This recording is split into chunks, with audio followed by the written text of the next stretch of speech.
So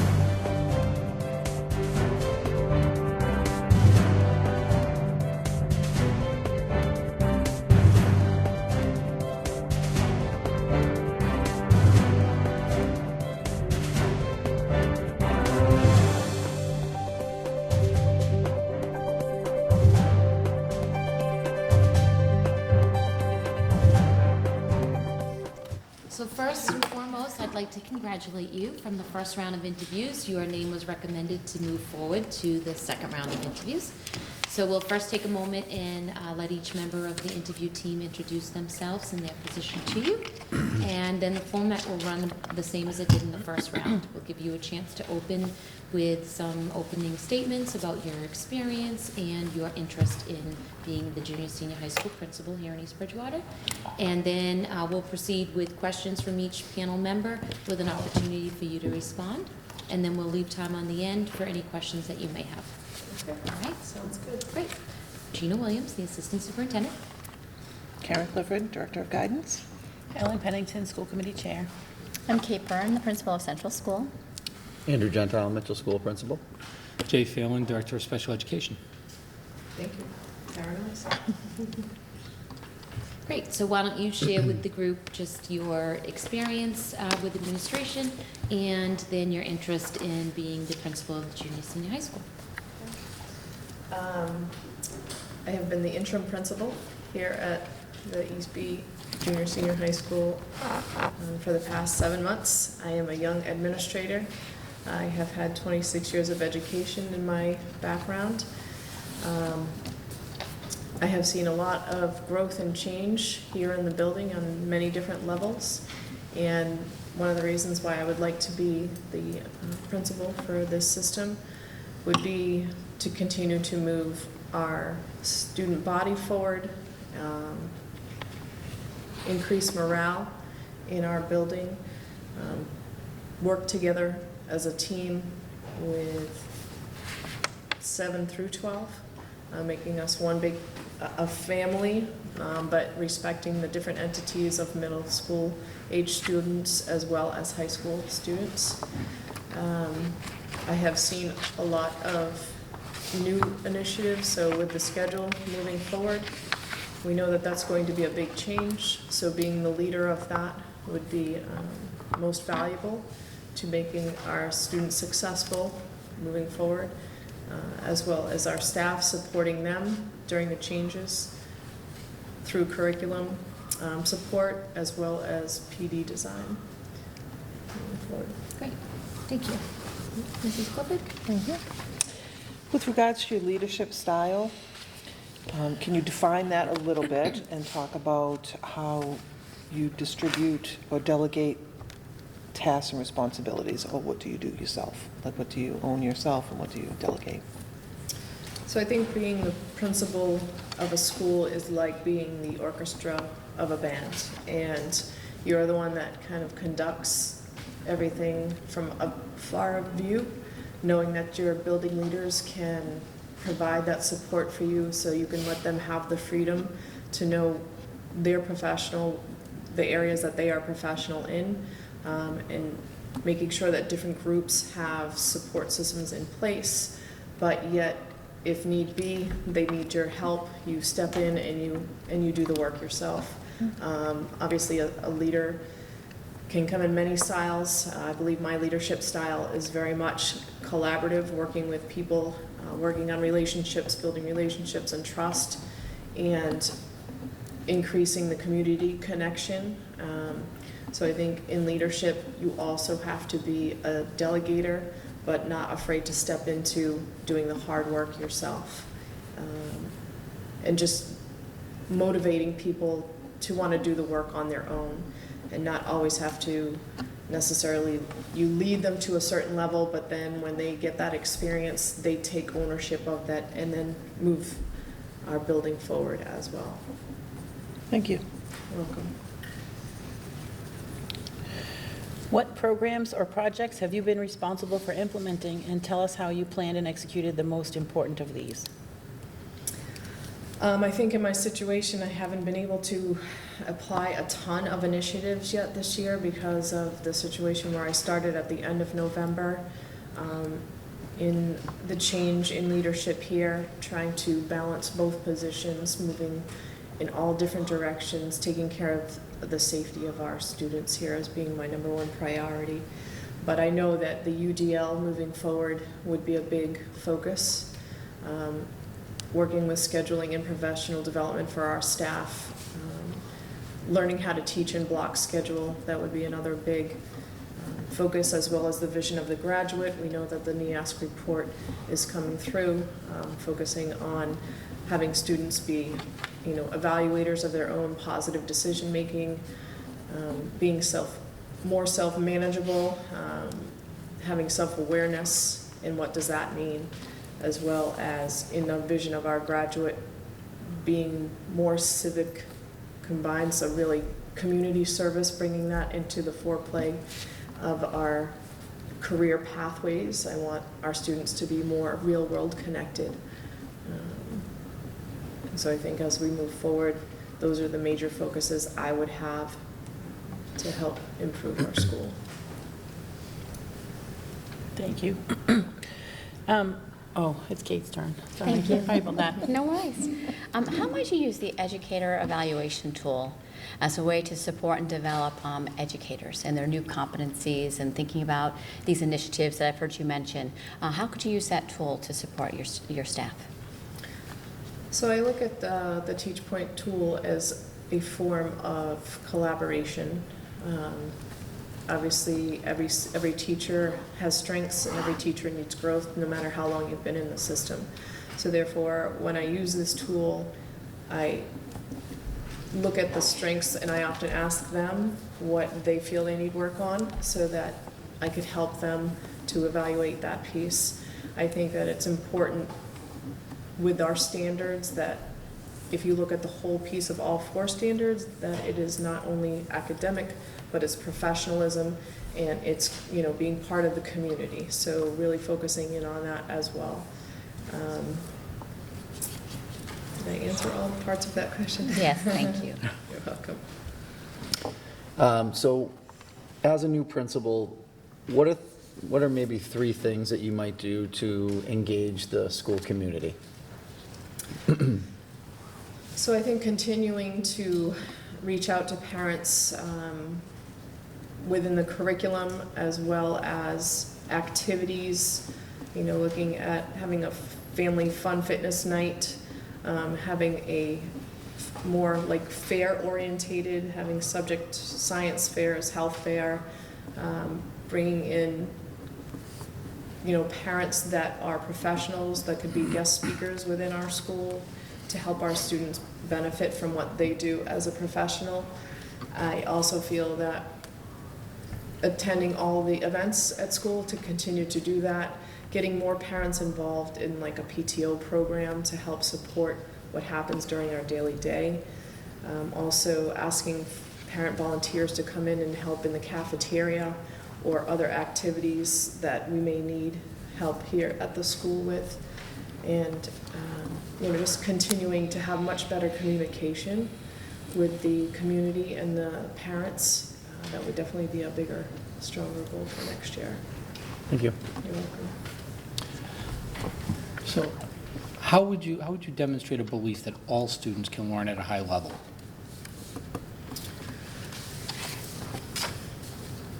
I think it takes time to, again, have our teachers build those relationships to motivate students, not only through curriculum, but really getting into more personal connections with them, what their goals and aspirations are, and building confidence in students, whether it's daily notes or a phone call home on a Friday to a parent for a positive reason, not just the negative reasons, for the teachers to be on board as a team, recognizing students more, awards,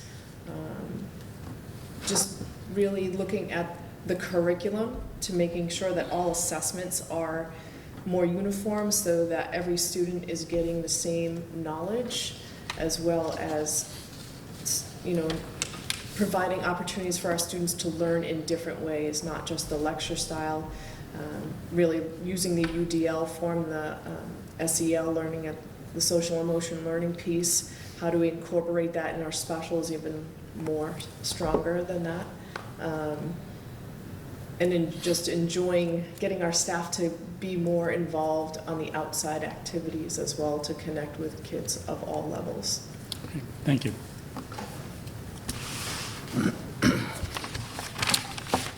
So you've touched on this a little bit, but I want to ask more specifically, as a new principal, how you would go about building relationships of trust and collaboration and creating a climate of academic excellence. So I think the first thing, again, increased communication, having an agenda and plan in place in advance. So having master calendars for all areas of the school that are going on.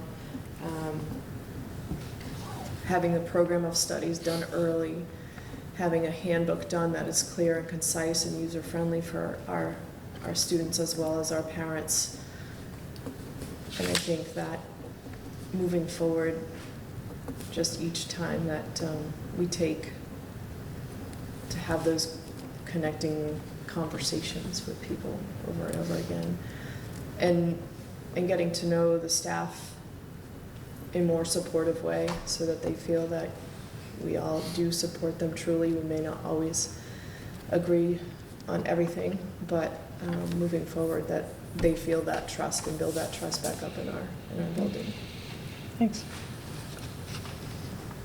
How will you maintain staff morale when the pressure is on in a high-stakes accountability environment? What specific steps would you take to build rapport with staff? That's not always an easy task, but just having more events outside of school, having some professional development around teamwork, you know, the social aspect of maybe going to a baseball game together, going to a play or to dinner, having bike rides, having a softball game with the staff, trying to find things that commonality for people to try and get to know everyone, where it's not just a 7th and 8th grade floor and a high school floor. Mm-hmm. So finding those common areas where people can just be more social, to get to know each other better and build that trust and relationship back up.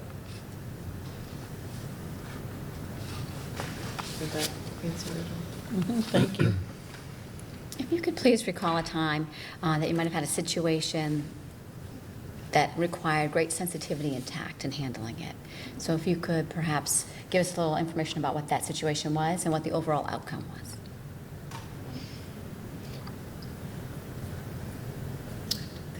Sure. And maybe you've been fortunate not to have one of those situations. Are you thinking student or adult or? It could be any. If it's easier, let's think maybe parent. Okay. If, by all means, choose your own, but if.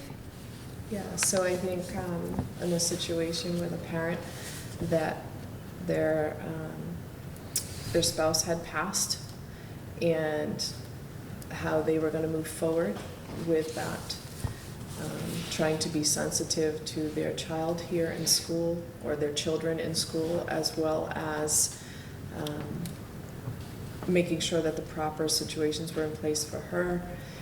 She needed extra outside help. She was struggling as a parent, and we were able to work with guidance, opening some resources for them that way, support groups, and just talking to the students individually, keeping their privacy, very close to heart, to make sure that the children didn't want to be recognized as different because of what had happened, but yet they still needed that extra time and caring when it came to academics and the social emotional supports piece with their friends, and just being able to be compassionate towards everybody healing in a different way. Everybody grieves at different times and lengths of time in different ways, so that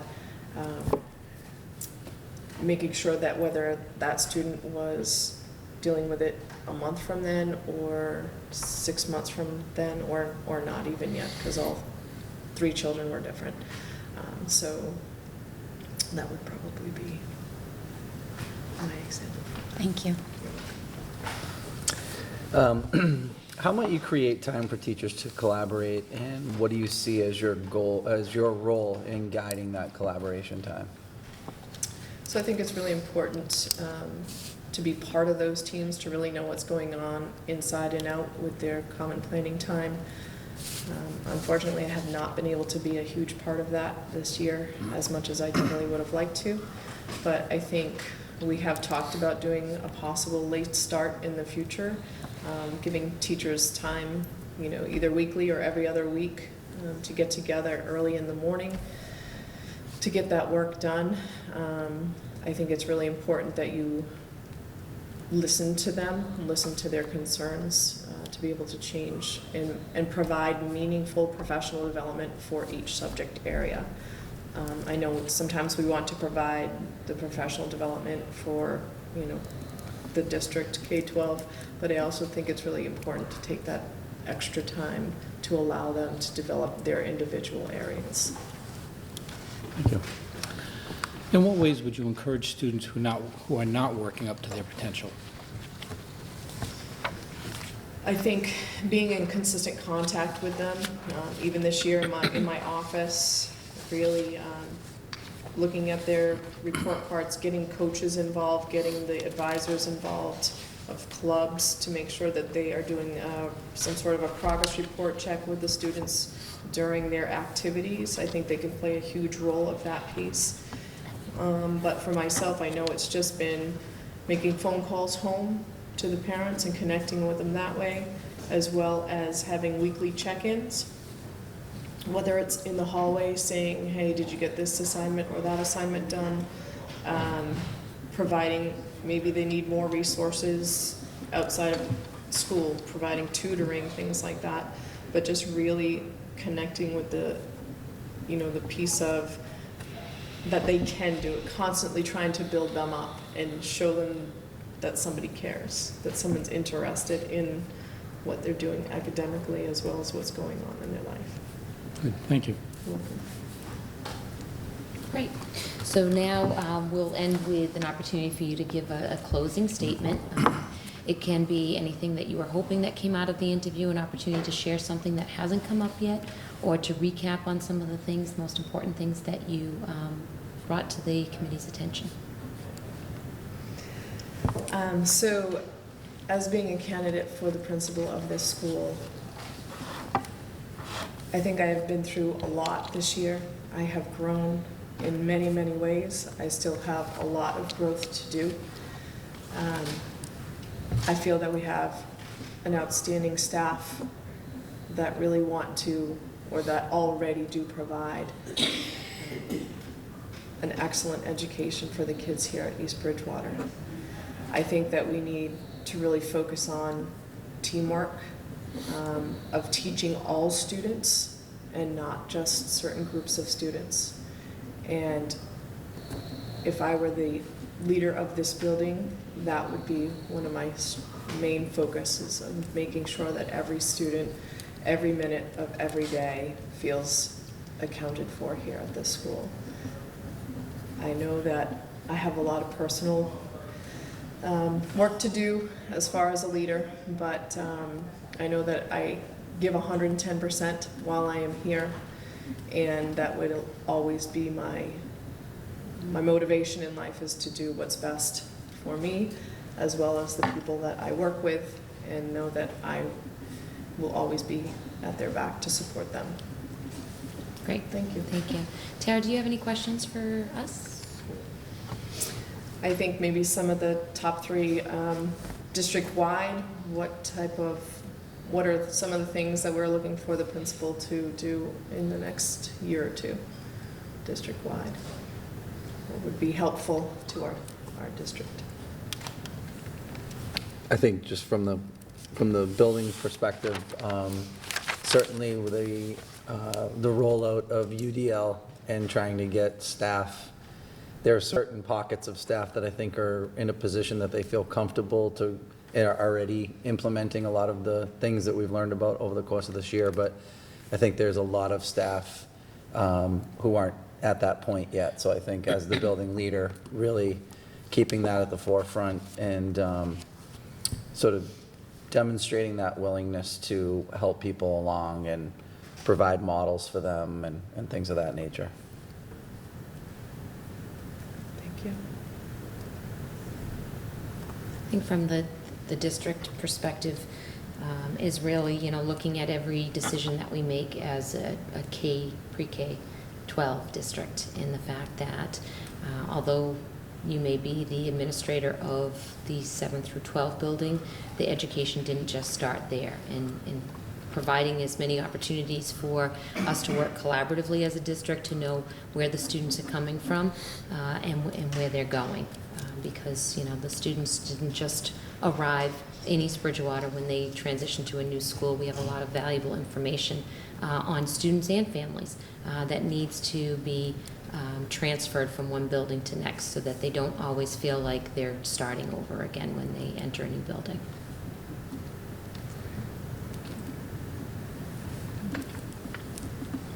Great. Anything else? All set? I think that's good for All me. right. Great. Thanks so much. Thank you very much. Thank you. So first, I'd like to congratulate you. You made it through the first firing squad. Sounds good. And now you're Sounds on good. to the second round. Excellent. So we'll take a minute to introduce, they'll take a minute to introduce themselves.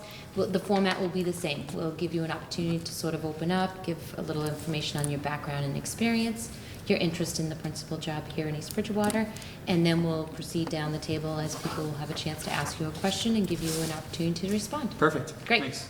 Gina Williams, Assistant Superintendent. Karen Clifford, Director of Guidance for the district. How are you? Ellen Pennington, School Committee Chair. How are you? Kate Byrne, Principal of Central School. How are you?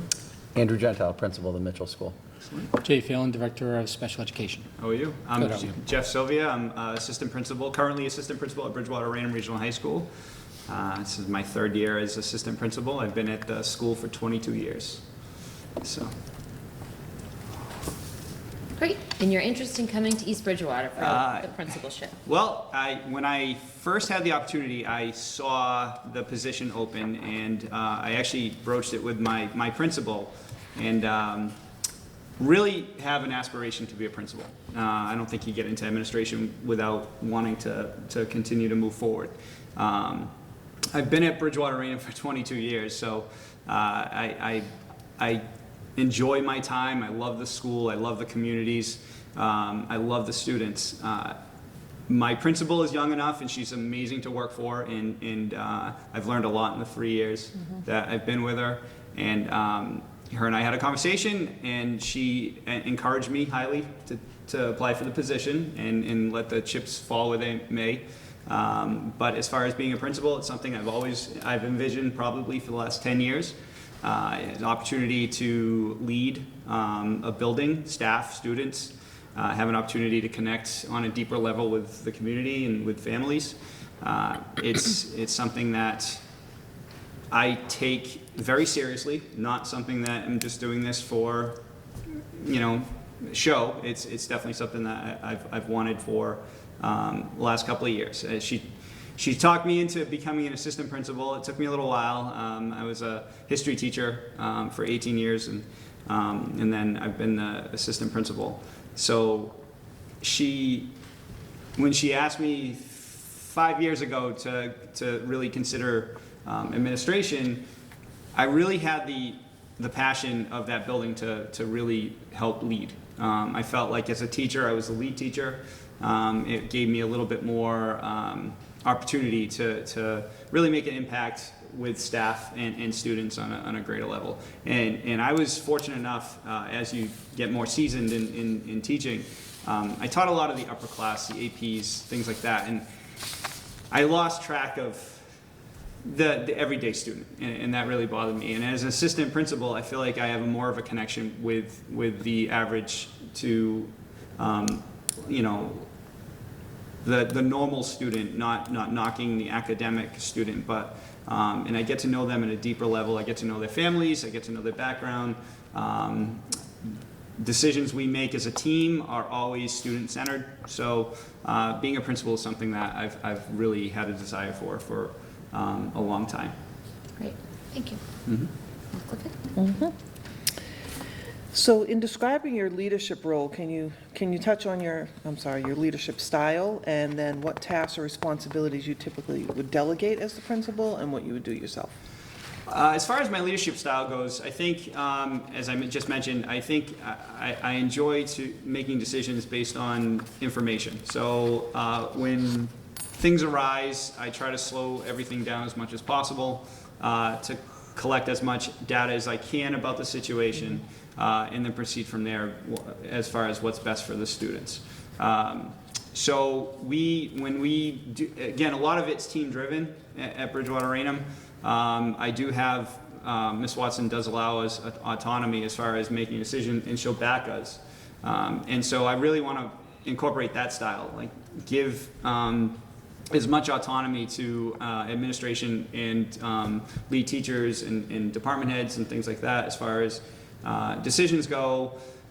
Really figure out as much information as I can and really have a conversation about those decisions. You know, ultimately, the principal, the leader of the building, is the one that makes the final decision. But as a leader, you want to collect as much information as possible before you make a full decision. As far as my responsibilities as a principal, I think, you know, when it comes to a lot of the state mandated things, I think that's definitely a principal's decision. Scheduling is definitely something that I believe is principal driven. I also feel that there's an opportunity to look for, again, information from staff and admin and team members to get their input to make a real decision, like focused solely on student success. So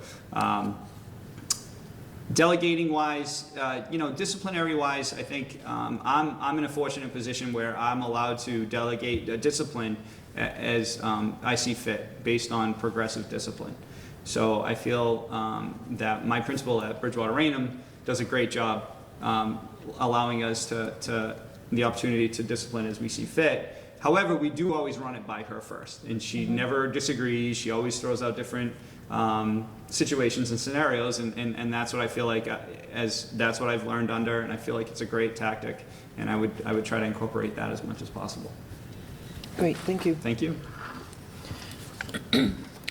What programs or projects have you been responsible for implementing? Tell us how you planned and executed the most important of these. I think some of the projects that I've been part of, a lot of the social emotional projects that we've created in the building. I've been tasked with being the assistant principal of the social emotional students in the building. We have a program, a therapeutic program, and I am their disciplinarian. So when I received this opportunity, it was really a chance to deal with some of the more difficult kids that we have. And the more I worked with them, the more I felt like I needed a lot more education about it myself going forward. So I spent a lot of time doing a lot of PD. Our assistant superintendent creates a lot of opportunities for us, especially through the college and the university, to take these PDs over at Bridgewater 8. And I really focused the last couple of years on social emotional learning. He brings in a lot of information during PD days for social emotional learning. So we began to implement an idea recently this year about getting to know students on a deeper level. We have homeroom, we call it advisory at Bridgewater Raynham. It's an opportunity for students to get to know one individual for the 4 years of their high school career. So when we implemented it, which I was a part of myself and one of the other assistant principals, and Ms. Watson, the principal, we decided we really wanted to focus on it shouldn't be just one teacher. Every student should feel safe and supported by all staff. So we decided to come up with more of a program where staff was going to get to know students. So we took the junior class of 20, and we decided to list them for all students, for all staff at staff meetings. And they had to it was just an easy checkbox. Do you know or not know? And we created a Google document that could calculate the percentages of how many teachers knew this person in the different levels. The 4 categories was name and face, basically, extracurricular, academic success, and other information, if you know anything else about that student. So we created a Google Doc that created the formula to give us the percentages. And believe it or not, there were a lot of students that there had less than 15% of staff that knew them. So Ms. Watson, the principal, myself, and the other administrators, we decided we really need to focus on getting to know these students better. So currently we are working on a way for our staff to get to know students on a deeper level, not just name and face. Again, creating an environment where students are supported thoroughly. So I think that's the one I'm most proud of as far as being in that building. So, Thank you. thank you. As a principal, how much you use the educator evaluation process to support and develop your staff? We use it quite a bit. Just as an assistant principal, we're visible. We do a lot of walkthroughs. The goal is to, we have one period, which is a long block, which is 75 minutes. And we try to hit as many classrooms as we can. 5 minutes, 10 minutes. Sometimes the lesson's amazing and we stay 20 minutes. It really develops an opportunity for us to say, listen, can I come back to watch you teach? A lot of conversations, whether they're hallway conversations or office conversations. Constructive criticism is something I need to work on a lot more as an administrator. Difficult conversations can be very difficult. So what I've created was, before I put anything in writing, we'd have a conversation, a post meeting, if it was a formal observation. We've established the last 2 years, I've offered opportunities to get coverage for staff to hey, so-and-so has a great lesson going on, it's student driven. If you have an opportunity, why don't you go see it? We'll have a class, well, I'll get you coverage, or I'll cover. It really helps them. We're big into peer observations, so we'll do whatever we can. We created a pineapple chart last year for the staff, that anybody had a great idea, they could post it on the chart, and if staff wanted to go view it, they would just request coverage. It doesn't always work, unfortunately, sometimes when you have minimal coverages, but we did the best we could to allow staff to go into each other. So as the evaluator tool, I think it's an opportunity to develop. Always have recommendations. We're always learning. We're growing as staff. It's my job to give them ideas and instructional strategies that are going to best benefit students. So that's our goal with the educational evaluation tool. Great, thank you. Thank you. What are 3 things you would do as a new principal to engage the school community? Well, that's a great question. The first thing I think I would do is really, I think I said this in the last round. You have to utilize social media in a positive way. So the first thing I would do is really create a social media campaign in a positive way, whether it be Twitter or Facebook or Instagram. Really highlight the positives of the building. Open it up to the community. It's the easiest way to gain access and information to the community. Really promote the wonderful things that go on in the building.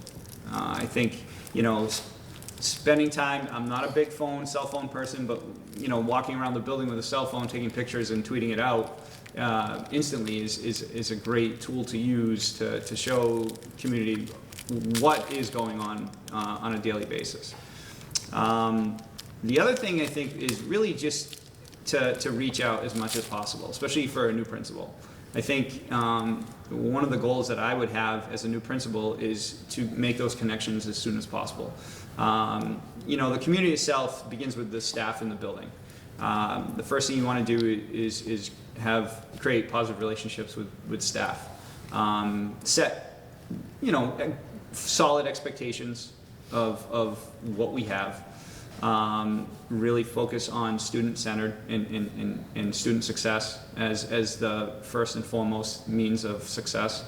And then begin to create relationships with students. Allow them to be part of committees and have different opportunities for all staff and students to be involved in decision-making process. Just like, when you make decisions, you want to collect information. Same thing with students. You want to empower them a little bit as much as possible, and just let them know that ultimately it's the decision of the person making the decision.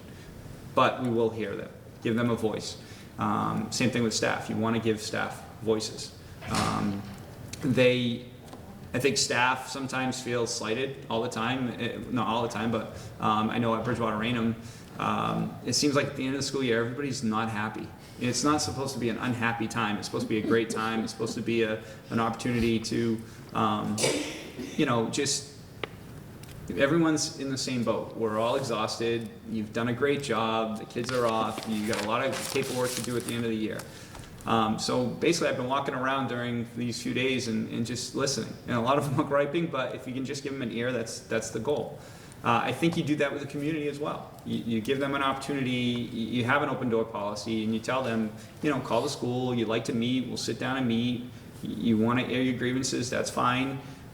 With the caveat of, you have to sometimes agree to disagree, and not always is going to happen. But transparency is, I think, probably the third and most important one. You have to be transparent with the community. If they have no idea what's going on, that's when the assumptions and the rumors and the speculation occurs. So you have to be transparent. And I think social media helps with that. But also allowing them, to be able to come in to talk on an individual level rather than through the social media. To pick up the phone and have a conversation. And again, with the idea that sometimes you're going to agree to disagree, but I think transparency is ideal for any principal or any administrator in that sense. Thank you. Thank you. So how have you demonstrated a belief that all students can learn at high levels? Well, in the past, actually, I think I go back to my teaching days. You challenge them. I think all students can be challenged. I think you have to differentiate what you do in a classroom. As an administrator, I've really focused on helping teachers gain that understanding and giving them ideas and different strategies, or seeing one in another class and saying, hey, this is so-and-so did unbelievable with this. It has the same group of kids you do, similar kids that you do, and really implement those. I think some of our strongest teachers are the ones who work with the most difficult kids, because they have a toolbox that's enormous, and those are the ones you want to lean on to help educate the staff. We implemented something at Bridgewater Raynham this year was our staff meetings monthly were teacher driven. So each department, we asked each department at the beginning of the year to come up with some sort of shared pedagogy or an idea that can help other staff members. Some balked at it, which is a normal thing in staff, but ultimately I think your goal is to get 85 to 90% buy-in. You're gonna have 2-3% who are miserable and not gonna do what you can. So you wanna grow from 80-85% to 90-95, 98%, and they have no room, those individuals who balk at everything have no room but to conform or be left behind. And I think that's where the Educator evaluation tool comes into play. But I think you have to believe in student success. All students can achieve at the highest level, regardless of what happens. You just have to find the right buttons to push. And it's staff's job to find those buttons as much as possible. So differentiated instruction is essential. We spend a lot of time in the summers, and again, I have a great team over at Bridgewater Raynham, from superintendent, assistant superintendent, principals. We share ideas. We have Google Docs. Hey, I read this book. This is amazing. Everybody want to check it out. Our assistant superintendent does a great job finding the most up-to-date information for us. Usually we get 2, 3, 4 books a year. Kind of an informal book club. It's always based on instruction strategies, or believing in students. All students can learn. We spend a lot of time focused on that and being enthusiastic. You have to model enthusiasm to your staff, because if you don't, then you're also you're just gonna model poor behavior, and everyone's gonna just kind of go through the motions. So it would be my job as a building leader to really model that enthusiasm and promote differentiation and instruction strategies for all students, because it doesn't matter whether it's shop or, you know, ELA. It's this, every student can find a success, and if you engage them and they have a positive experience, they're going to want to be here. And our goal is to give them something that can help them in their future. Thank you. Thank you. As a new principal in a school, how would you go about building relationships of trust and collaboration with staff, parents, and students? And I think you hit on that quite a bit already. But the second piece of it is, and create a climate of academic excellence. Well, I think you need to promote student achievement. I think you, excuse me, you need to spend a little bit of time not just promoting those who struggle and you know, have many successes, but you have to promote and highlight those students who really are the highest level of your student population academically. So you should celebrate student success at every level. You know, whether it's create a best of the bunch opportunity for teachers to nominate students, whether they are the top academic students or the struggling student, give them a forum. We created a breakfast, a best of the bunch breakfast for students and families. It's become one of the more popular things of the school. Excuse me. So, not one student, whether they're not National Honor Society or a 1.9 GPA, they all love getting the invite to the breakfast. So that would be one way. I think other ways to, you know, announce it over the intercom, plaster it all over the walls. You know, again, transparency is also important for students as well as the community. Thanks. You're welcome. Excuse me. How will you maintain staff morale when the pressure is on in a high-stakes accountability environment? What specific steps would you take to build rapport with staff? Well, again, I think you need to have staff involved in decision-making processes. I think you want to put them on committees.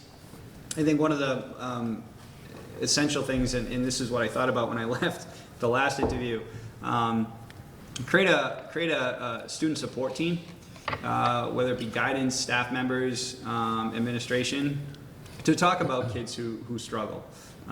It really, you know, on a weekly basis, keep a binder, a journal, something like that we can use to track progress. I think, you know, you really want to hit, if you involve them in the decision-making process, I think they're going to buy in quickly. Day one of the job, you have to reach out and introduce yourself and make that first day of school a very positive one. Try not to do so much rules and regulations and expectations. Celebrate what some of the staff did over the summer. You know, your expectations are, here's where we want to be in December. And don't make it a long-term goal, make it a short-term goal. Something achievable. That's our goal.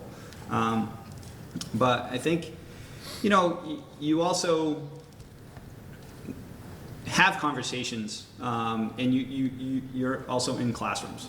You have to see what they're going through. I know one of the gripes that you know, I had as a teacher was sometimes you rarely saw an administrator, and now I know as an administrator, I get why you rarely saw an administrator.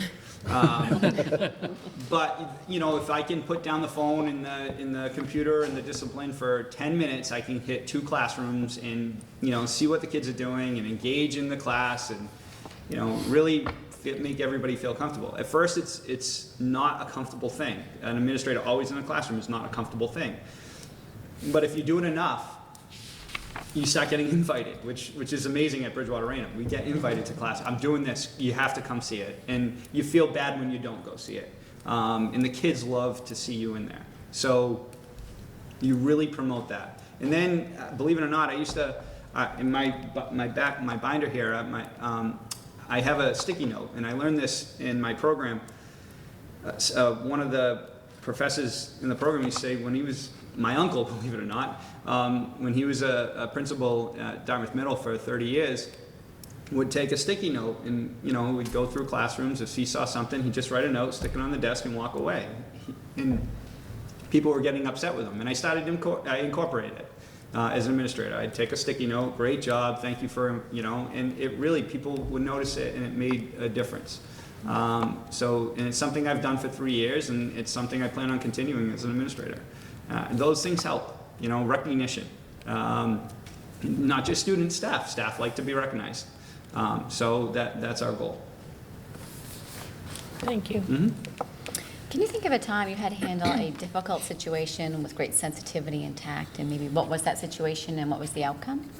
I don't know if I can plagiarize what I said the last time, Yeah. but I'm going to. A couple of weeks ago, we had a little event where our fire alarm was pulled because we thought that there was a couple of staff members thought they heard the word gun.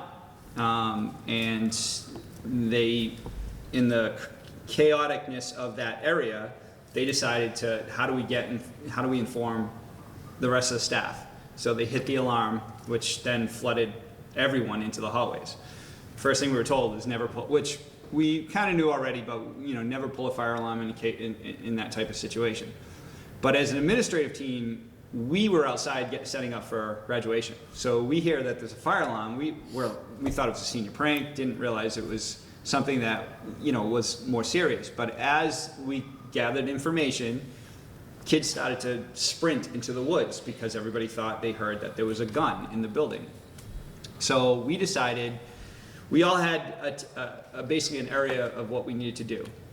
Again, modeling. If we showed panic, kids were going to panic, staff was going to panic, and it would have been complete chaos. First thing we had to do was shut down the entrances to the campus because a lot of parents showed up. A lot of parents showed up and wanted to pick their kid up. Second thing we had to do is we had to go around and find those kids, to really show them that things were safe. So we work great with fire, police, our administrative team, central administration, as well as the building administration and staff members. Let's get them back in the building, we're okay. So we set up kind of a platform. I was tasked of finding students. That was my job. And, I actually took my car around some of the area neighborhoods and just said, hey, guys, if you want to come back, we're safe. You can come back. Well, I'm going to have my mom pick me up. I sat with a few students, waited for their parents, had the conversation with the parents. We are safe. Everyone's going back in the building. We're checking everybody back in. We're going to slowly get back into the classrooms. So the goal there, and I thought we did a pretty good job of just slowing it down, collecting information. Parents were like, is there a shooter? Did they find a gun? We don't know information. We just know that everyone's safe at this point. We ask you to let the students come back to the building, and you can dismiss them at the building once we open the campus. But right now it's a police scene. The police have to thoroughly go through it, so they are in charge of the campus. When they open it up, which won't be that long, we'll bring them in. So once the police took over, we really tried to focus on, calming everyone down. Having conversations with kids, it's okay, I get it. One student, she was very upset. I actually spoke to her mom on the phone. I said, I will just send me an email, I will print it out, we will dismiss her, I'll walk her to her car.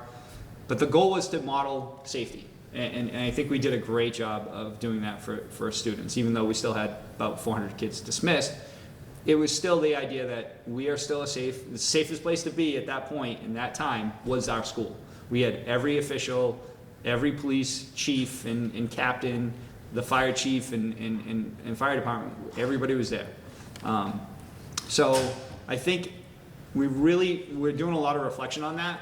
Obviously the fire alarm was probably not the best idea, but we're also looking at ways that we can communicate better through the Remind app. We decided that's where we're going to go. We're going to offer it to families this summer and for more communication, but within the building itself, so staff have an idea. And students, we're going to offer it to students. So hey, come back, it's okay. Instead of me driving around, blocks and miles. I think I went about 7 miles out in a radius to find students. We found students off on 104. We found students over at the college. But I think the goal was just to reassure them, and we could have easily panicked and just like everyone else did, but we've been trained well enough, especially with the Alice drills. You need to use the information that you have and make the best decision. No decision is a wrong decision, and I think that really worked. Thank you. Thank you. Going off script a little, but as a parent of an 8th grader in that building, I thought you guys handled it really well. Thank you very It was much. a challenging Appreciate it. situation. How might you create time for teachers to collaborate, and what do you see as your role in guiding that collaboration time? Well, I think teacher collaboration is essential, especially for academic success. I think what you need to do is utilize faculty staff meetings as more common planning time, professional learning communities. I've spent a lot of time speaking to other administrators about how they created professional learning networks, especially just within the building. So my role as an administrator is to provide, I mean, it's not always easy during the day. During the day, you have the hustle and bustle of classes and scheduling and things like that. But if you have a set time in the afternoons, it's a staff meeting, you let them work together, departmentally or within their own professional learning networks that you can establish early and often. Create a team concept. I know in the summers, the Institute, the MSSAA Institute does the administration retreat, and one of the best things that they do, I think, is that town meeting collaboration. You basically come up with ideas, you put it on the board, and as a person, I can pick which one I want to go to. And I think that's something that we try to adopt at Bridgewater Raynham, that adoption of, hey, listen, here's the topics, pick a room, this is what, you know, if you don't like it, you can move to the next one, but this is what the conversation is going to be like. And it gives them, again, it empowers teachers and staff to say, hey, listen, I can talk about SHOP, I can talk about differentiation. I think a lot of the times in our PLNs at school, our special ed department really does a nice job, you know, talking and instructing their peers on how to get the most out of the most challenging students. So I would love to bring that over here, or any building that I'm a part of. Great, thank you. Thank you. So in what ways would you encourage students who are not working up to their potential? That's a tricky one because, you know, I probably shouldn't say this, but I mean, students do have a right to fail. However, you got to find the right tactics. I think a student who's engaged and a student who wants to be in the building or wants to come to school is more likely to do well. And I think that's where your professional development really needs to focus. Differentiation, to have teachers really create a tool chest for themselves on how to find the right buttons. I think you start off, and I think all staff should start off, in student-centered classrooms. Highly engaging classrooms where students feel a part of it, not the stand and deliver. Stand and deliver is long over. I think we all sat in classrooms that were stand and deliver, and I just remember my AP US history when I was 17 years old, and it was 2 pencils, notebook, everything had to be the same, and that could never work today. Fortunately, you have there's a lot more collegiality out there that you can find different ways to reach out to other students. So I think the professional learning communities help with teachers trying to find out the best way to engage those difficult students. But the difficult students themselves have conversations, get to know them. And I think, again, just having a conversation with a student, none of us know what that student goes through. I think as an administrator, and I think we all can agree, my consistency as an administrator, teachers get mad, but I have a lot more information. I'm dealing with a lot more information. A student who is up till 4 in the morning because mom and dad were fighting all night long, they're probably not going to be engaged that day. So the teacher who's going at that student, pick your head up, you're not allowed to sleep in my class, and gets thrown out and comes to me, a couple of prompting questions, and all of a sudden you've become a therapist. And I tell you, guidance counselors and therapists, I will support. Adjustment counselors, I will support through and through, because again, what they can do for students is amazing. And, you know, I really learned from a lot of individuals over at Bridgewater Raynham, the adjustment counselors and our guidance counselors, on how to engage with students on a different level. And I think that those are some of the common planning moments that we can utilize to help all teachers do that. Obviously, confidentiality is a huge thing, but as a teacher in that moment can really diffuse a situation for the most difficult kid. So I think valuing every student is essential to keep them on a track to success. Thank you. Thanks. Great. So we have a few minutes left for you to give some closing statements, maybe emphasize some of the things that you want us to take away from the interview. And then if you have any questions, we'd be happy to answer those as well. Great. No, I can't say thank you enough for bringing me back and giving me the opportunity to just have a conversation with you guys. You know, as far as a lot of things, I've been at Bridgewater Raynham for 22 years, and I'm somebody who is extremely loyal to what I do. You know, I was a head baseball coach at Taunton High School for 13 years. That broke my heart to leave them. I wish I could be back. My professional decision just, you know, didn't allow me to continue. I saw myself in that role for a long time. I saw myself at Bridgewater Raynham for a long time. So what I would love to have an opportunity to lead a school, myself as a principal, in the role of a principal, because I don't foresee myself leaving if I get that opportunity. And I will do everything I can to maintain that opportunity and to stay there as long as I possibly can. It's something that, you know, I feel like I'm young enough. I have 3 kids, one starting college over here at Bridgewater State University in the fall, and my son who's going to be a sophomore in high school, and my youngest daughter who's going to be a 4th grader. I'm not going anywhere anytime soon, so retirement is the furthest thing from my mind. But having the opportunity to lead a school, like I said, my uncle was a principal for 30 years at Dartmouth. He was assistant principal and principal for 30 years at Dartmouth Middle School. And he said that his most rewarding position was being a principal. And learning from that and having the opportunity to deal with a lot of teachers in my life, you know, they've all retired. So a lot of them have retired. My uncle, to this day, misses teaching and being a principal more than anything else. He still stays in schools. He subs and he does attendance officing. You know, he's an attendance officer, and he just doesn't get away from it. But it's my passion, and it's an opportunity for me. I would love to be able to have that opportunity to say, you know, this is my home for a long period of time, because I'm very proud to say that I've been at Bridgewater Raynham for the past 22 years, and I'm extremely loyal to that school. I love that school, but I also really, truly want to be a principal.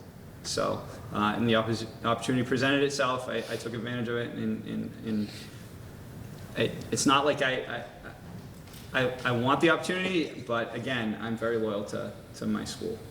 So, Thank you. thank you. Do you have any questions for us? I do not, actually. I have no questions. Great.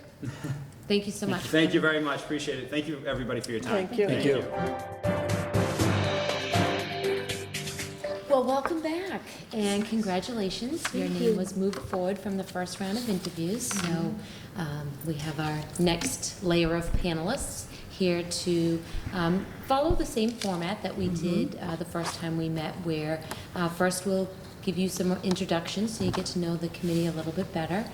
We'll let you start by opening up and giving a statement of your experience and background and your interest in East Bridgewater. And then we'll just go right down the line with each of them having a chance to ask you a question and an opportunity for you to respond. Wonderful. So we'll start. I'm Gina Williams, Assistant Superintendent. Karen Clifford, Guidance Director. Ellen Pennington, School Committee Chair. I'm Kate Byrne, the principal of Central School. Andrew Gentile, principal of the Mitchell School. Jay Phelan, Special Education Director. Nice to meet everybody. Nice I'm to meet Dr. Naya Wilson Akubade, and the students call me Dr. Naya. My 26 years in the Boston Public Schools, I was a teacher, I was a math coach, I was an assistant principal, and then became a principal, or what we call a headmaster in Boston.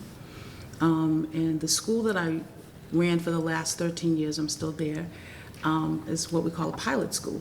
And so there's 460 students currently. The pilot school model, it was in reaction to the charter school movement. And so Boston wanted to have innovative spaces for families to have choice. And so what we did in the pilot schools, they generally fall under the principles of the Coalition of Essential Schools. And so the principles that we really were founded under are things like not breadth but depth, democracy, decency, equity, smallness, personalization. Those are some of the principles that we were founded under. So they're very sweet spaces, but they're very innovative. And so I've been there for 13 years, and we've done a number of really remarkable things that have changed life trajectories for 98% African American and Latinx student population. Some of those things are, we broke Harvard, we broke the Ivies, and many of the high schools in Boston are not able to do that. How did we do that? We did that by looking through an equity lens, allowing students to advance and go into advanced classes without having gatekeepers, meaning students don't start in Algebra 1, but they still make it to calculus. So the class of 2019 at New Mission, I think it's 89 or 90% of students are participating or graduated taking an advanced placement math course. How do we do that? One of the downfalls of doing what we did, which is this pathways program, they're accelerated pathways, so students will double up their math course in 10th grade. They'll take an advanced algebra and a geometry course. Many of our students are coming, they're coming from all over the different middle schools in Boston, and so we have to kind of level the playing field freshman year. So there are some students, most students will take Algebra 1. They'll double up, and then they'll continue into the advanced pathways, and so when they will end with either Calc, AP Calc, or AP Stats. That's just one innovative model that we use. Now, in order to do that, it requires a mindset, and so we collectively together, the teachers and I, we remissioned the school together, and we made the decision together that we were going to do this work, and it's hard work. It's what we consider ourselves, we do the real work. And so the real work, we're not an exam school, but we call ourselves an exam school without the exam. Because we're having, our outcomes are that good. And that's the reason why you see the National Blue Ribbon and the Distinguished School Award and the Edvestus $100,000 award and all those things. It's all about providing opportunity and access for students. So that's what I've been doing for the last 13 years. Great. Why Bridgewater? East Bridgewater. You asked that question. I did. I'm gonna tell you why. Okay. Because I've been there for 26 years. And I've been in Boston for 26 years. And I feel like for my own professional growth, I have some amazing skills. I know I do. I am confident in that. I know how to work with adults. I understand school culture, and I understand what teachers need to be able to rally around a mission. I've done it on a smaller scale than here because the school is smaller. But we've gone through some very, very challenging different scenarios for our school. So we've doubled in size, believe it or not. We started at 260, now we're 460, and now there's conversation about becoming bigger. We've moved our school from one location to another. We've added special ed and SEI strands. We've done a number of significant changes over time, and we've always been able to land on our feet and maintain the school performance. And so I know I have that, and I think it's time for me to explore other spaces for my own professional growth, and that's really what it is. And I gotta do it now before the next iteration of the school happens. Mm-hmm. I feel like the school is really stable. We have a full distributive leadership model there. I'm very confident in the people that are there, and we're gonna push to ensure that when I leave, that the person, the school community already knows who they want the principal to be, and that's who that person's gonna be. So that's where I'm at. Great, thank you. Okay. So I would like you to describe your leadership style and talk about what tasks or responsibilities you typically would delegate to whom on your team, and what you would keep for you, what you would typically accept as your own responsibility as a principal. Well, as a small school, when I started off, I did everything. I was the guidance counselor. I was the School committee. I was everything. And I realized very quickly, all that theory that you learn about what it is, what you're supposed to do in Principal Program 101, I realized that theory was right. It's like, okay, I got to figure out quickly what the low-hanging fruit is, because I got to give it away. I can't do all of this, right? I can't do 30 evaluations. Like, why would I want to? Why wouldn't I share the wealth? So over time, and it was over time, remember, I've been there for 13 years. Over time, we developed a very strong distributive leadership model. I wish I had brought the article that the Edvestors wrote, the case study they did on my school. And they did that case study because the phenomenon that they saw at the school was that we had all these teams of people working very effectively together. So we created, very, very strategically created these teams. So you can have teams, but they have to be effective teams. And so we had I think we have about 13 different teams for this school. So it's vertical and horizontal teaming, student support teams, the AP team, this team, that. We have a number of teams.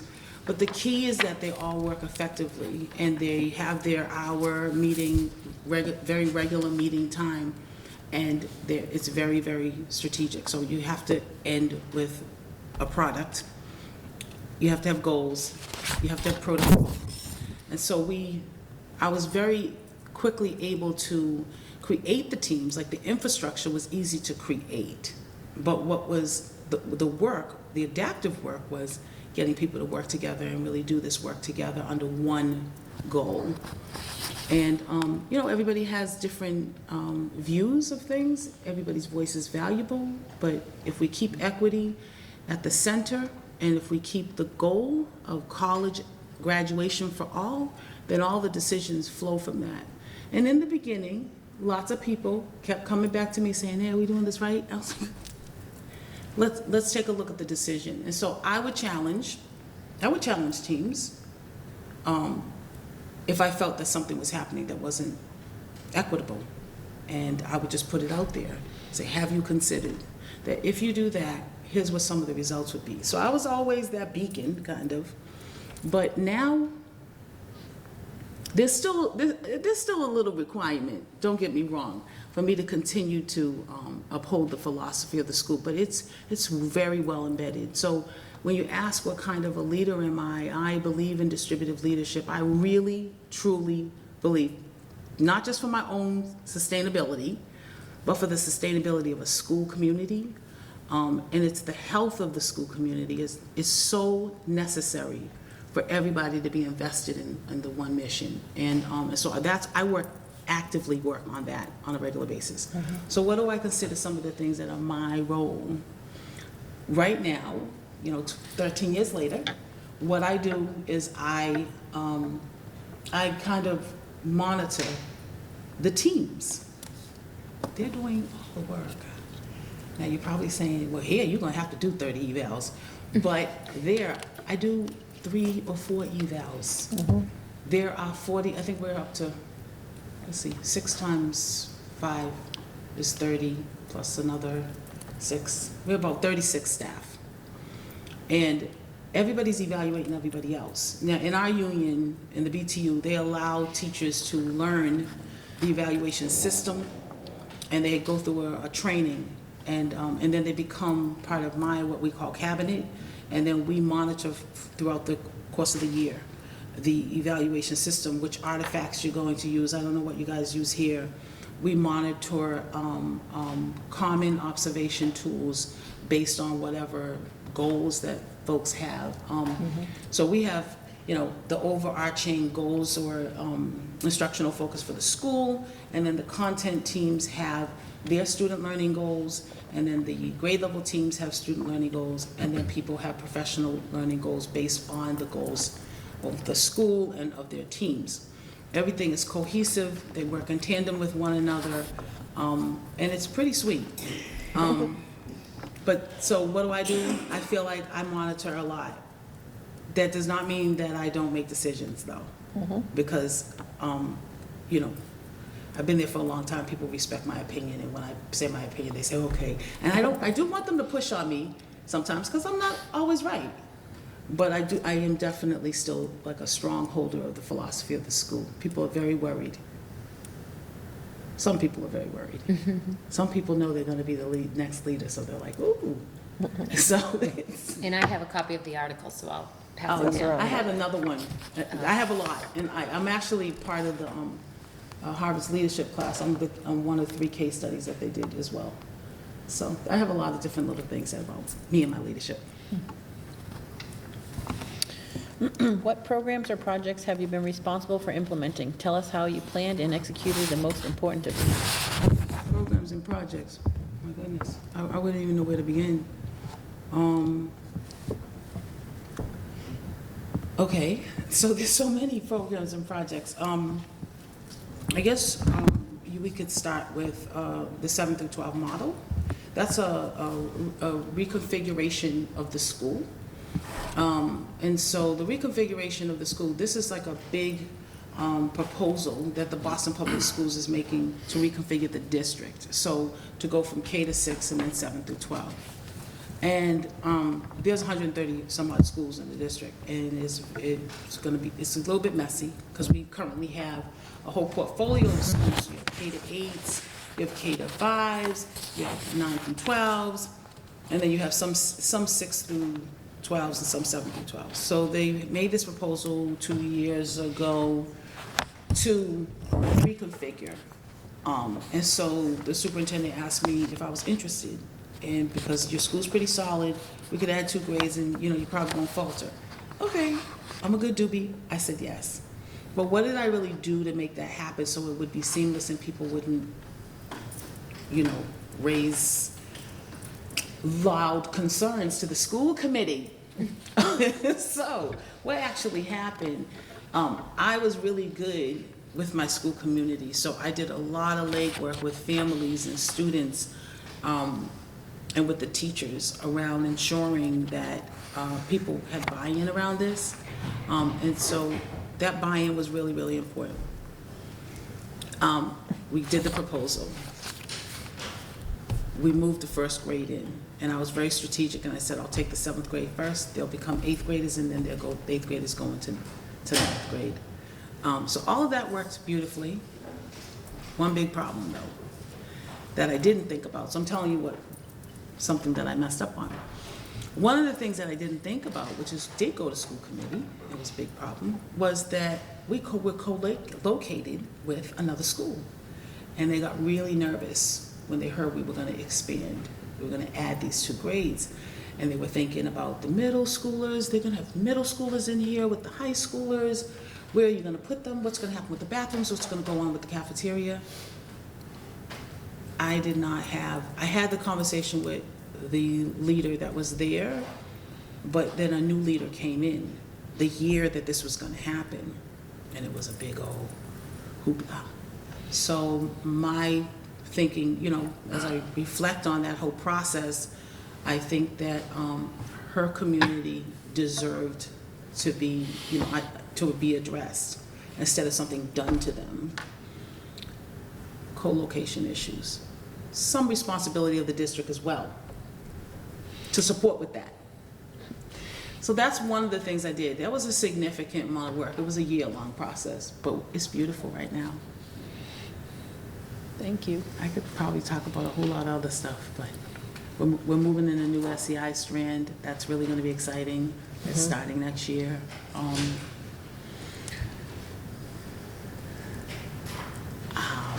I have a full-fledged Saturday school that I fundraised on my own, and it works very well. It's for credit recovery and enrichment for students. Been doing that for about, I recognize the need.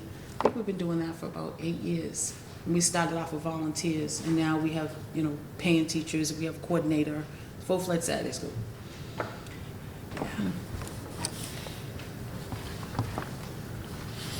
How might you use the educator evaluation process to help develop your staff?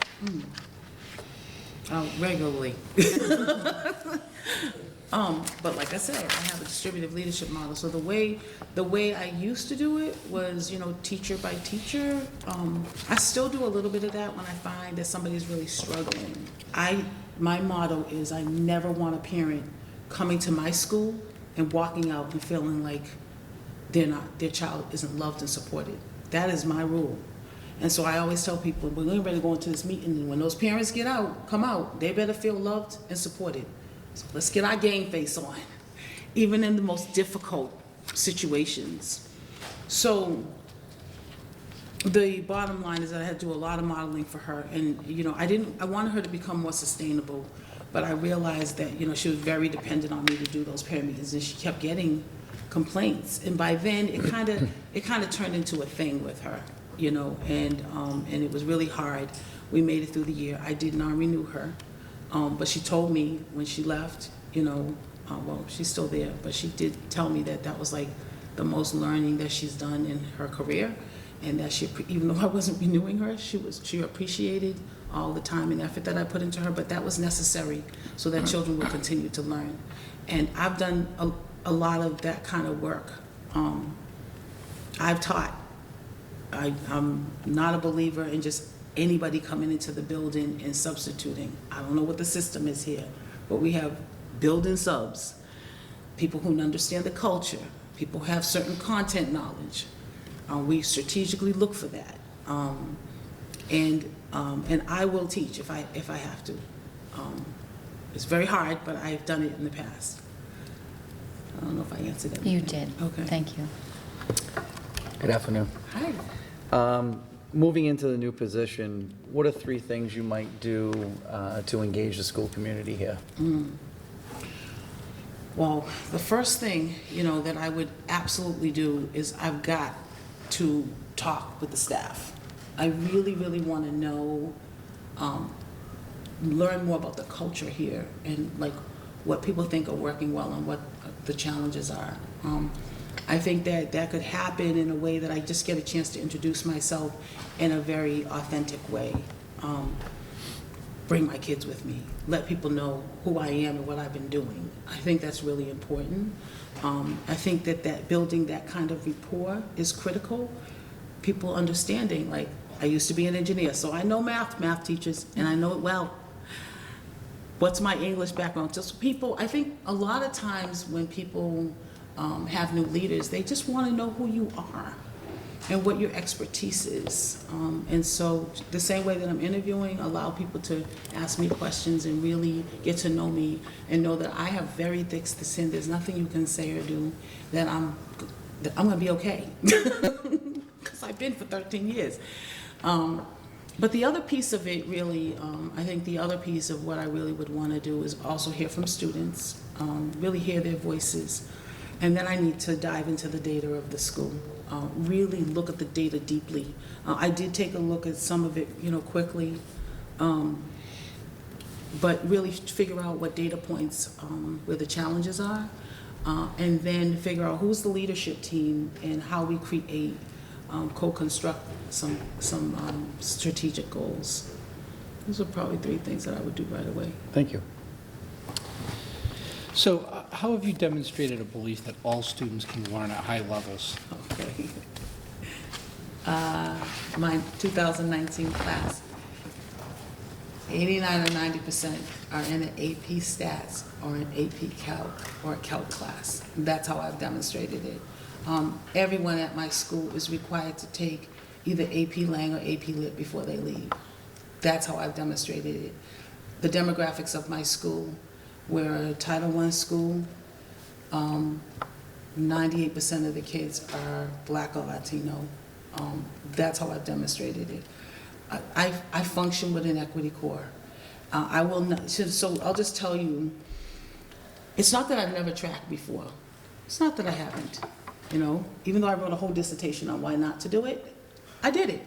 And because when I first got to New Mission, there were kids in 12th grade doing fractions. And I was like beside myself, but I had to stay calm.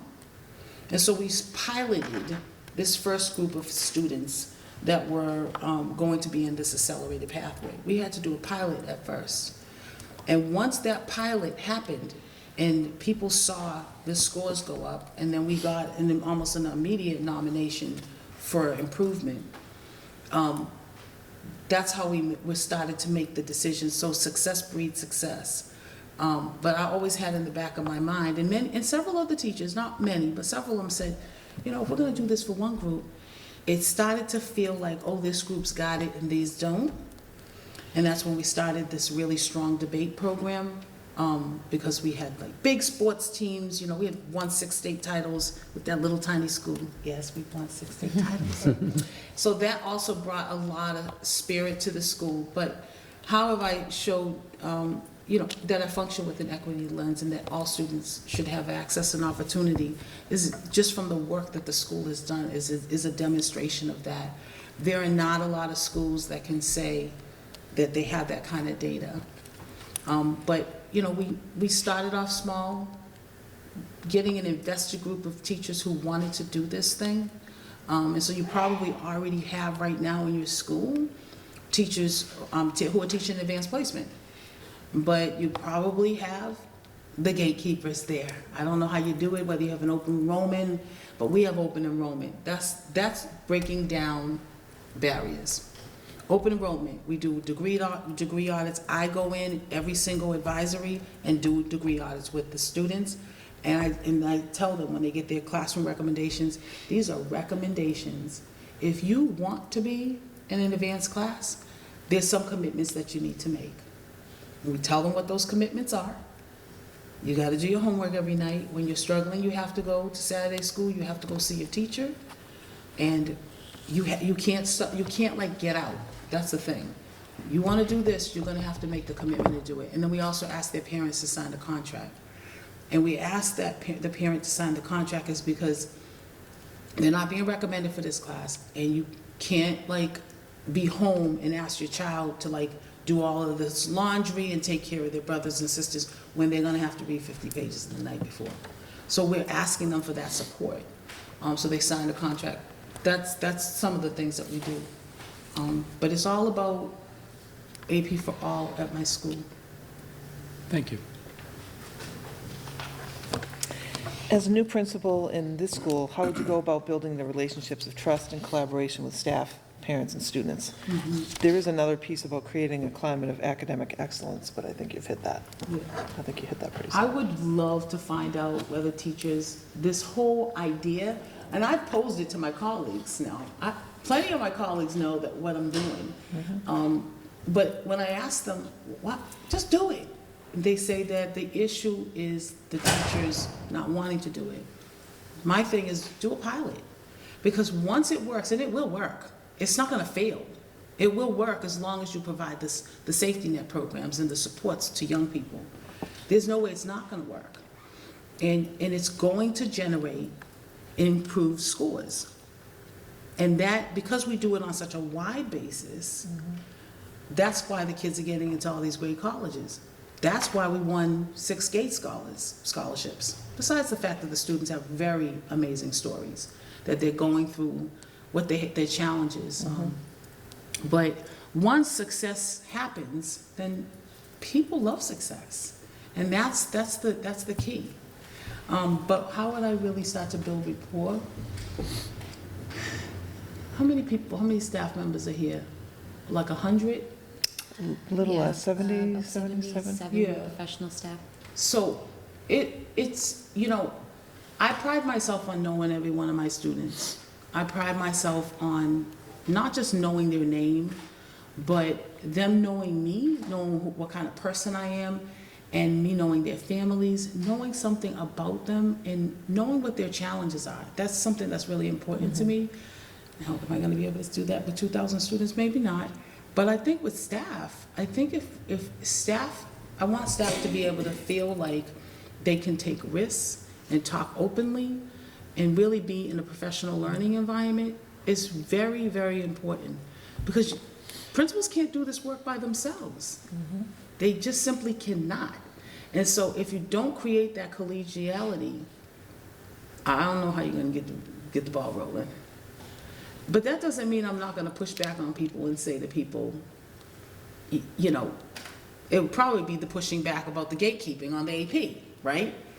But you do that in a professional and kind of, how do we do it? Well, at my school, we're just so open with one another because we've gotten there, you know, but we have to get there. And I think that by a lot of dialogue, doesn't have to be whole group, but a lot of dialogue with folks, so a lot of meeting, and letting people understand, me really understanding what the challenges are, and them understanding how I address those types of things is really important. So really getting to know people, and letting them know that, you know, my door's always open. I do have an open door policy, that's why I never get any emails done during the day. I do them early morning, and that night. So I keep an open door policy for everything. Okay, thank you. Thank you. How will you maintain staff morale when the pressure is on in a high-stakes accountability environment? What specific steps would you take to build rapport? Oh, you just talked about building rapport with staff. Mm-hmm. High stakes. So are we talking about MCAS? So it. So, we care about MCAS, don't get me wrong. We care about it because it matters, right? It really does matter, but it's not the end all and be all to what we do. And so we believe that if we are providing opportunity and access for all students, MCAS will come. Now, we got MCAS 2.0 right now, so it's a little different. But I think that what makes people nervous is if you don't really know the test, if you don't really know it. So I don't know how much work has been done. So people get nervous. That's why, because it's an unknown, and they haven't had it that often. I think the MCAS 2.0, we just did the first one for high school this year. Mm-hmm. And so there hasn't been a whole lot on the internet. There hasn't been a lot of samples. It's just been, you know, enough. And so people get nervous about how students are going to do. And I think that I've always had the mentality in everything that I do, I'm going to be one step ahead. So that's the way I think. And so that's been for my school, the political landscape, I'm going to be one step ahead. Oh, I hear that they're getting ready to do this, we're going to be one step ahead. And I frame it to the staff in a way, this is what if we do this, we'll be ahead. But, you know, right now with this MCAS 2.0, it's just really, really important to demystify it for folks so that they understand it well. And they have lots and lots of tasks and a curriculum and a database of materials so that they don't have to, it's not a heavy lift, that they don't have to create all of this stuff on their own. And if people are struggling, I want them to be able to let me know that they're struggling with that. We're still trying to crack the AP. Our scores are not good, but we got opportunity and access though. So I hope I answered the question. Mm-hmm. Thank you. Can you think about a difficult or challenging time or experience that you had to handle with great sensitivity and tact, and could you share what that was and the outcome of it? Yeah. Oh my goodness. I'm trying to remember what happened today.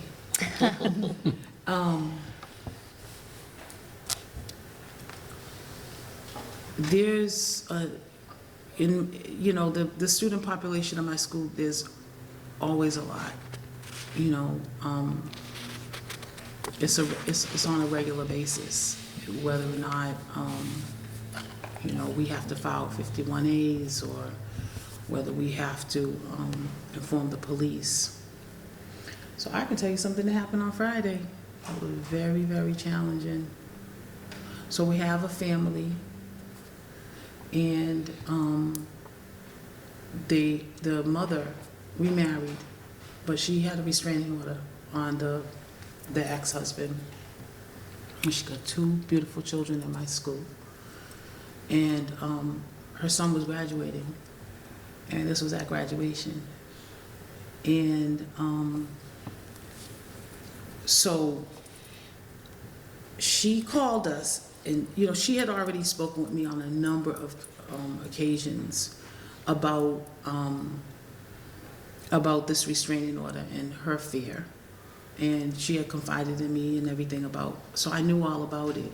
And she didn't get a chance to tell me, but she told my, she's kind of like my assistant principal. She told her that she was a little fearful that the father was going to show up. Now, he lives out of state, but she was a little fearful of that. So we're at the graduation, and I'm on the podium, literally, and I'm trying to figure out, something doesn't feel right in this place. I'm on the podium conducting the graduation, and I realized that one of my assistant principal, one of my deans, he took the student off of the stage. He like went to the back and took him off the stage because he was crying. Anyway, so how are we going to get to the point of how I handled it? So I stayed on the stage, but I was looking for the police, right? And so when the next speaker came up, I realized that the police had come, and the school police were there. We always have a school safety officer there. But the bottom line is that the mother actually was very, very fearful, and she was very upset because she felt like she wanted the school safety officer to just take him out. And that really wasn't what the school safety officer could do. So I had to de-escalate her. And she also felt like, well, my dean did something that he really shouldn't have done, and he tapped the man on the shoulder and told him to leave. Not the best thing. So how did I handle all of that? You know, mom is completely fine right now, but she was like, her upset was that school police were there and they didn't move right away, but what we were trying to explain to her is that, you know, you have to kind of call in those restraining orders, even though we knew we had it, but when you call the police, they're gonna do that anyway. And so there was this period of time that had to happen, but we ensured that you and your child were safe. And then her husband went away, but so she was okay, and I told her that I was gonna deal with my dean. He just really didn't know what to do. He panicked. And so I had to do a hearing with him to make sure he never did that again. But so that was delicate because he was doing something in the best interest of the child, but it actually kind of interfered with the police business. And so at the end of the day, mom is good, child is good, father, I don't know where he is, and school safety officer's okay, and my dean is okay, but he understands that when you're in a critical situation like that, you're trying to do the best you can, but you have the school police right there. So the first thing you do is go to school police.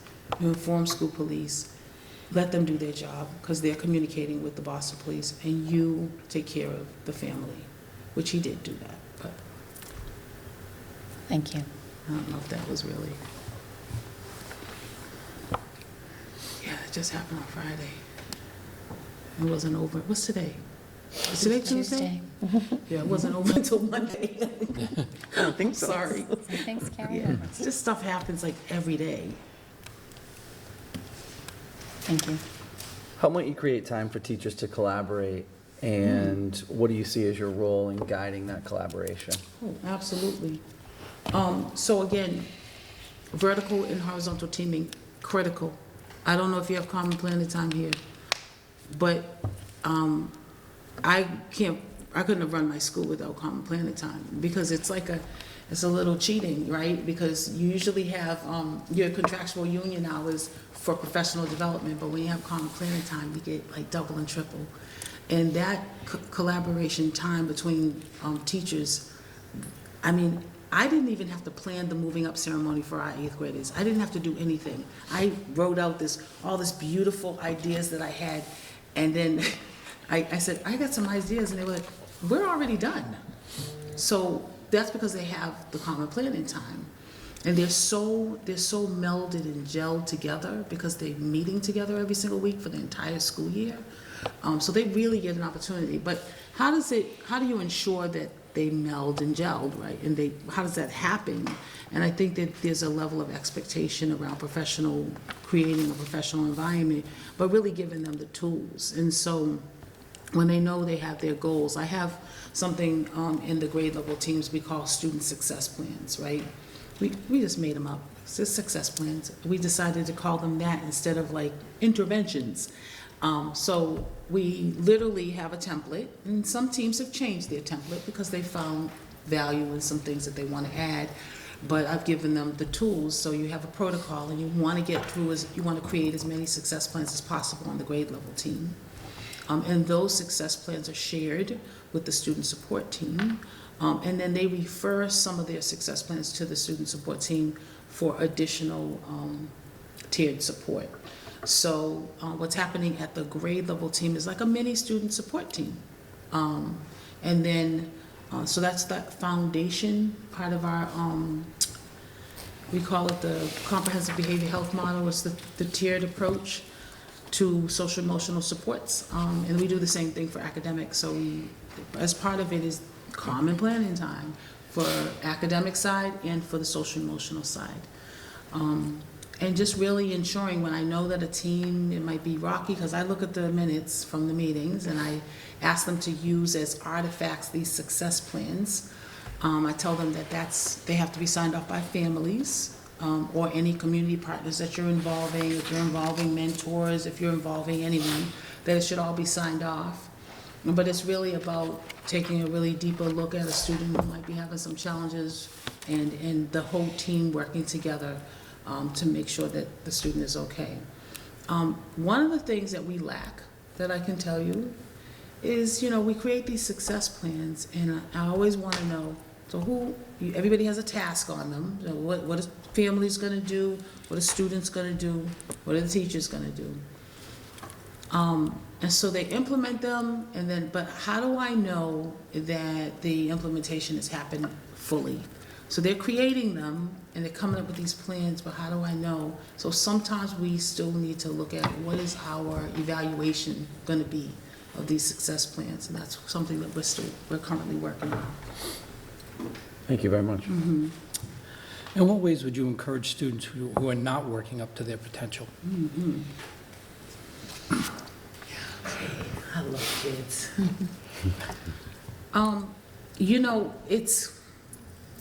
I have a lot of kids like that in my school. It happens a lot of times. Freshman year, you see it. Sometimes you see they do really well 9th, 10th, and 11th, and all of a sudden senior year, it's like, what is going on with you, right? Like, you get ready to graduate. And so I take a personalized approach to everything. I believe in personalization. And so the school is founded under one of those principles is personalization. If we do not have really good relationships with young people, we're not going to know what's going on to even help them figure out or motivate them to do something different. And so my father used to always say, behind every action is a reason. So you have to find out what that reason is if you want to address the issue. So, even in any relationship that you have with your husband or whoever it may be, people react for different reasons. And it's to get to the core, the root cause of that is the only way that you really can support young people. I really believe that. It could be something like they're just feeling like they're not part of the social climate here, or it could be that they're really struggling and they don't understand the way the teacher teaches and they don't feel like the teacher's invested in them. That's what they could be saying. Or it could be that something is happening at home and they're just really depressed about it. But if we don't know any of those things, how can we really help? And so that's the reason why we have what we, at my school, that we have different protocols that give us insight into young people. And one of them is a beautiful, I know you're probably saying, no, she's like, but it really works. It's called Connections and Reflections. And so we connect every day in our advisory. It's a very simple protocol. We stand in a circle. We do it with teachers too. we model it, and we just say distractions aside, connections are now open.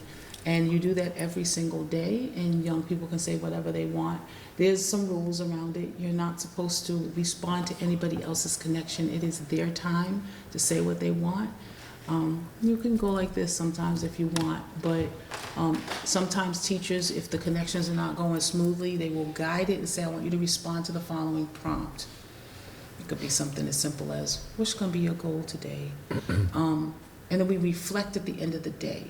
And so that alone, 180 days with an adult and other confidential young people, that gives voice, student voice. That's just one thing that we do, but we have across our multi-tier systems of supports, both academic and social, the foundational level, it has a lot of built-in structures that provide opportunity for young people to have voice. And it's a very important thing. And like I said, I have an open door policy, so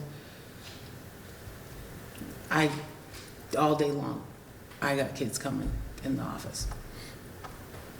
Thank you.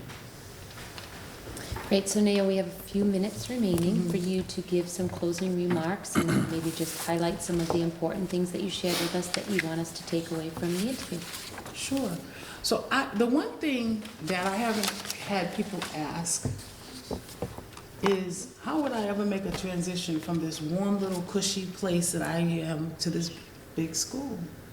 And I think I want to say something about that, because you might be thinking it, but just it's not on the questions. Right. And so the reason why I want to address it is because I do believe that, I've had 13 years of experience running a school.